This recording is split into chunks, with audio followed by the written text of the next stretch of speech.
Hi, this is Dr. Georgia. I hope you find today's message a blessing in your life. We want to make sure that we continue to provide these video messages for you when you can't come to church, or for those of you who live in a different state, or we noticed recently we have a lot of people in even different countries who are tuning in. So if that is you and you can donate to us, we invite you to hit that donate button just below the message here.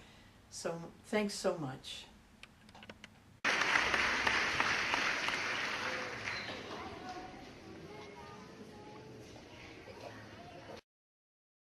All right, let us prepare ourselves. If you put your hand over your eyes, I open my eyes to see the spiritual truth today. I open my eyes to see the spiritual truth today. Now over your ears, I open my ears to receive the spiritual truth today. I open my ears to receive the spiritual truth today. Now over your heart, and just extend out your arms. I open my heart to receive the spiritual truth today. I open my heart to receive the spiritual truth today. The spiritual truth that I'm working with today is that you are a walking magnet. You are a walking magnet. You're attracting into your life what you think and what you feel. And like all spiritual truths, this isn't just true because you're learning about it now. You know, sometimes people think spiritual truths happen when they become aware of them. They've been happening all of your life. You don't have to wait until you come to a church like this or watch The Secret or see an Oprah program. These spiritual truths are always working in our lives. And some of us already know that. Some of us already know this idea that we are the sculptor of our own lives. We've been paying attention. We've been awake and aware. And we've noticed the correlation between our thoughts and our feelings and the activities in our life. When it's working well for us, we're magnetizing good from us to us. And when our lives aren't working so good, we're magnetizing to us people, places, and situations that simply are a reflection of our thoughts and our feelings. Those thoughts and feelings that I'm not good enough, that I'm not worthy enough, that I don't deserve good things to happen in my life. They're simply a walking mirror of your consciousness. Now, they come in different sizes, different colors, different genders, different stations in life. Those people that you've magnetized into your life, but they're still simply mirrors of your consciousness. See, when we can look at it that way, we can use it as a way to see how we're doing in our life. You know, that X that you're having trouble with right now, you magnetize that X into your life. That boss that is not treating you fairly, you magnetized that boss into your life. You know, that friend who is there for you all the time, who's loving you all the time, you magnetized that friend into your life. And it's not just people, but also conditions and situations that we tend to magnetize into our life. Those extra pounds, magnetized right into your life. Those bills that keep piling up instead of going down, magnetized into your life. You know, and also the good things, that unexpected check that came in the mail, that so-called unexpected check. You actually magnetized that into your mailbox and into your life. Jesus knew the law of attraction, because that's what we're talking about here. It's the law of attraction, the law of magnetizing. Jesus understood that, and he even magnetized into his life Judas for the purpose of fulfilling his life. His purpose. See, everything and every person that we attract into our life is purposeful, and it's all the same purpose. And that purpose is to bring us back into alignment with who it is we really are. To bring us back into harmony and understanding that we are representations of God on this planet. That's the only purpose of us magnetizing these people into our lives. Everything and everyone who brings you discomfort has only one purpose, and that is to reintroduce you to you. to reintroduce your human self to your spiritual self. So what makes us so magnetic? Synergy. The synergy of truth and feelings. Synergy is just a word that describes combining things. And when we combine things, often the result is so much more powerful. You know, sugar, eggs, butter, all power, all great on their own. Put them together, I'm telling you. That's some powerful stuff. This congregation, all of you are powerful on your own. Bring you all together and then put the choir in, put Robert in. Combine that synergy, take the roof off this building. Amen. Yeah, synergy is what magnetizes for us in our life. And the result is so powerful. Jesus said, where two or more are gathered in my name. And what he's talking about is not the name Jesus, but the name conscious Christ. The name Christ, which simply means the anointed one. When two or more gathered in a higher consciousness, in a higher vibration in our life, powerful things, that synergy, powerful things begin to happen. Your thoughts are powerful, your feelings are powerful, and together they create the magnetic field that you are using right now to attract who you are in your life. And you know what? That should be really good news. That should be really good news. It should be the kind of news you want to go back and get the podcast of this so you can just hear that. So you can remember that my thoughts and my feelings are what are attracting me to my life. Why it's good news is because you have control over your thoughts. And your thoughts have control over your feelings. That's why Ernest Holmes said, change your thinking, change your life. He could have said, change your thinking, change your feeling, change your life. But he knew that if you change your thinking, your feelings would automatically change. And that would change your life. He was really just talking about what Paul said. Transform your life by the renewing of your what? Your mind, your thoughts. And we can do that when we do it together. Sometimes we debate over whether we can really control our thoughts. Psychologists tell us that we have 60,000 thoughts every single day. And occasionally, people who are operating a very high, vibrant level, very high level of consciousness, sometimes they even let those funky thoughts get past their God radar. All of us do that. My opinion is this, and it's just my belief. I believe you're not responsible for your first thought. Because sometimes, haven't you experienced that, where you're walking along, you're in a perfectly good mood, you're positive, and a song comes on, and all of a sudden, boom, down you go?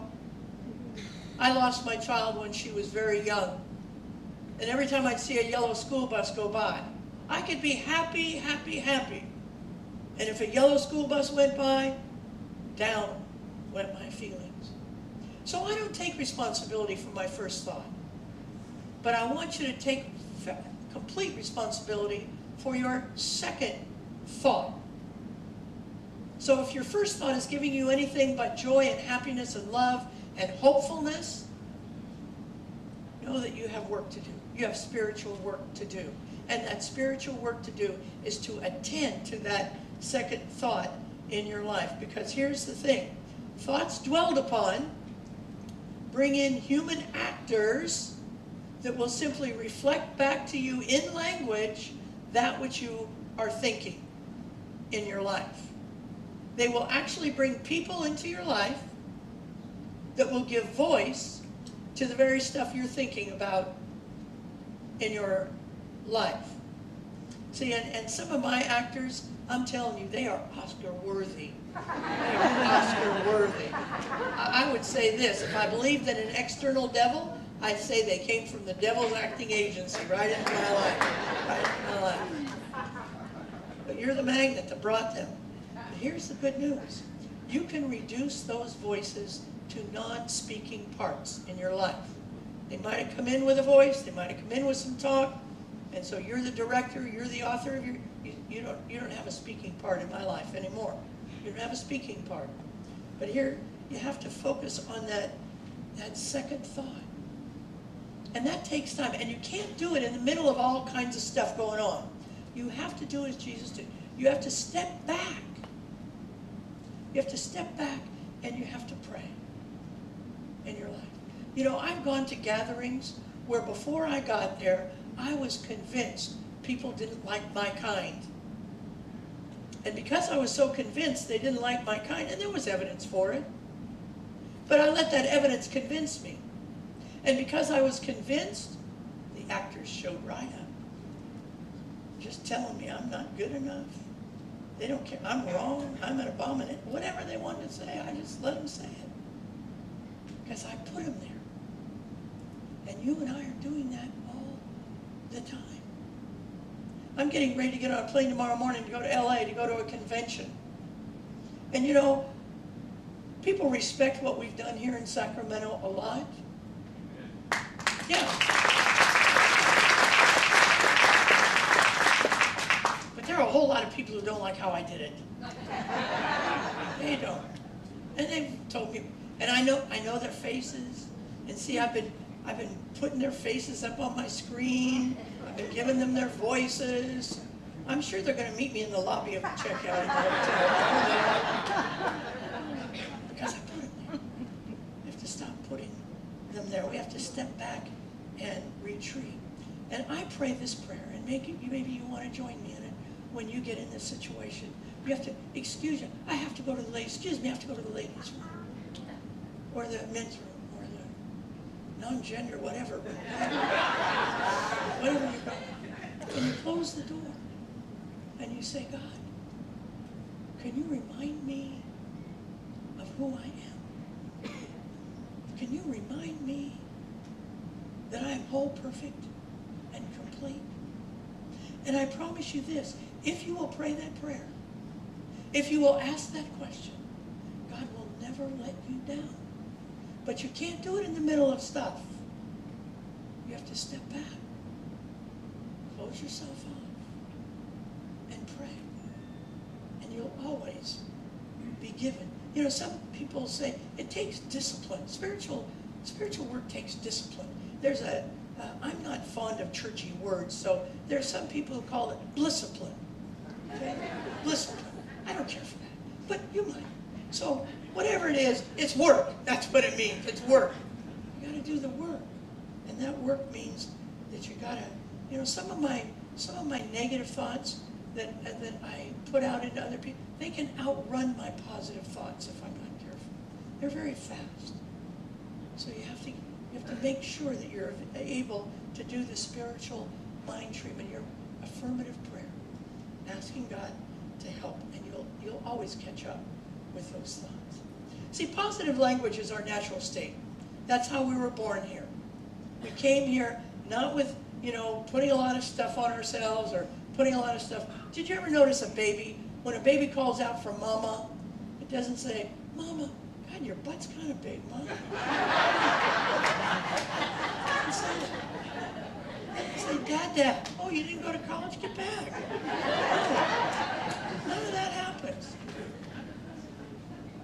That's our natural state. Our natural state is positive talk, and we can get back to that. Well, Ernest Holmes, our founder, he wrote an essay called Affirmative Thought. And in it, there's lots of good energy and information in it, but I picked out 2 points that have helped me that I want to share with you. And the first one is this. You are surrounded by a creative mind that reacts to your thoughts. It doesn't ponder them. It doesn't evaluate them. It doesn't say you shouldn't be thinking this, think something else. It simply reacts to your thought. So if your thought is, God, I'm not feeling very good. Oh, okay. I'm going to react to that thought. I'll help you not feel good. See? It's impersonal. It doesn't save you from yourself. Whatever it is, I'm poor. Oh, okay. I'll help you be poor. See, we want to make sure that what we're doing is understanding that nobody's pondering or evaluating what we're thinking, but simply immediately reacting to our thoughts. And there's no, and one of the things I do with creative mind, that's another word for God, I change it up and I talk about it in terms of the law, because the law is mechanical. It doesn't evaluate, it just responds, it just reacts in our life. It helps me impersonalize it, because that's what we're talking about, is impersonalization. See, there's nothing in your bank, you don't have enough good stuff in your bank to escape not having an immediate thought reacted to. So, if you're saying, well, I've been so good, I've been on this food plan, and I've been so good for, oh, I don't know, 2 hour good? Maybe longer than that, maybe 3 weeks I've been really good, and now I want to, could I have 3 cupcakes in 1 hour? Sure you could. Sure you could, because I'm just going to react to, there's nothing in the bank that's going to save you from having a thought that is not reacted to. Now everybody knows the term cancel, cancel. You know that term? Everybody say it with me, cancel, cancel. Okay, so that's something you can do. You have a negative thought, a thought that's going to get reacted to, because now you know, you're going to walk out of here and you know every thought's going to get a reaction. Not a manifestation, but a reaction. Now you know. You can say, okay, I'm going to take care. I'm going to be more careful with what I'm thinking of. See, Ernest Holmes is just repeating Peter in Acts when he said God is no respecter of persons. Doesn't care if you're a rich person or a poor person, a black person or a white person, a gay person or a straight person. Doesn't care any of that stuff. Will react to everybody's thoughts, just at that time. The second little thing I pulled out of here was, it's not just one thought, but the sum of all of your thoughts. And some of our thoughts were put into us, we don't even know we have them. Because, you know, psychologists will tell us, before the age of 6, you did not have the opportunity to say, no, Mommy, that's a lie. No, Daddy, no, teacher, that's a lie. We didn't have that opportunity. We just sucked in and, oh yeah, must be right. So if they're saying something like, boy, are you clumsy? Your little soul said, must be right. Well, you're not the prettiest of my kids. Your little soul said, must be right.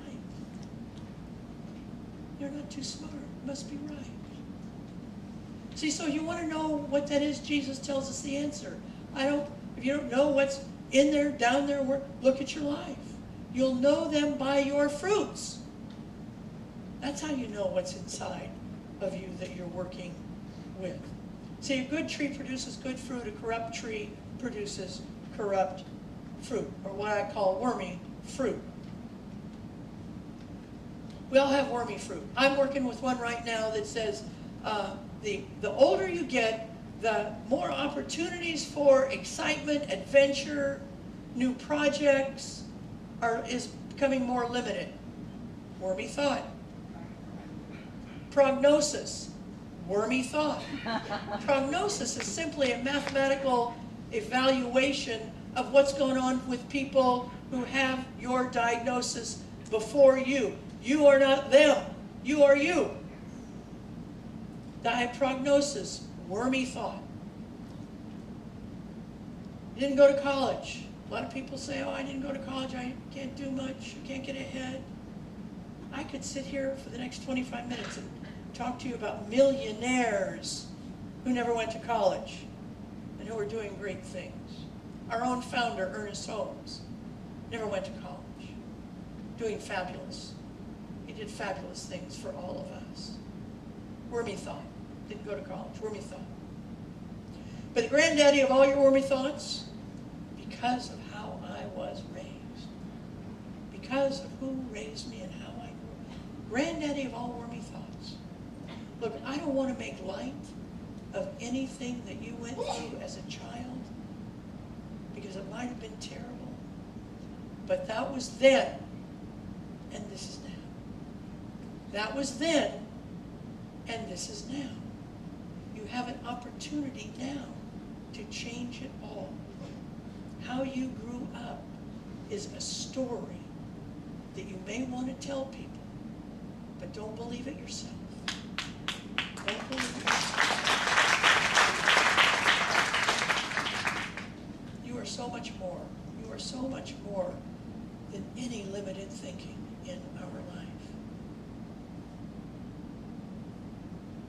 Next week, we're going to have a speaker come here.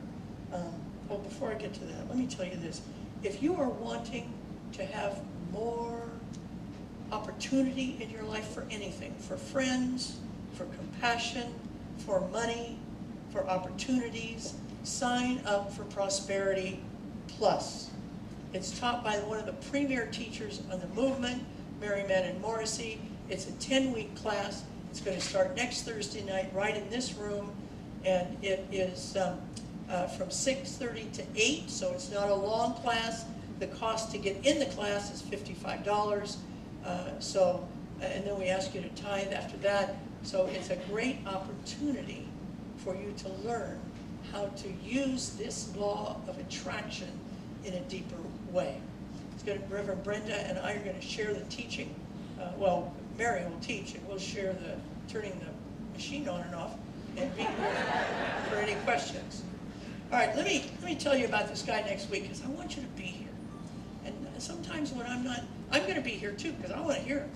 Sometimes when you think I'm not on the pulpit and you don't come, that's a bad plan on your part, because there are some great speakers out there.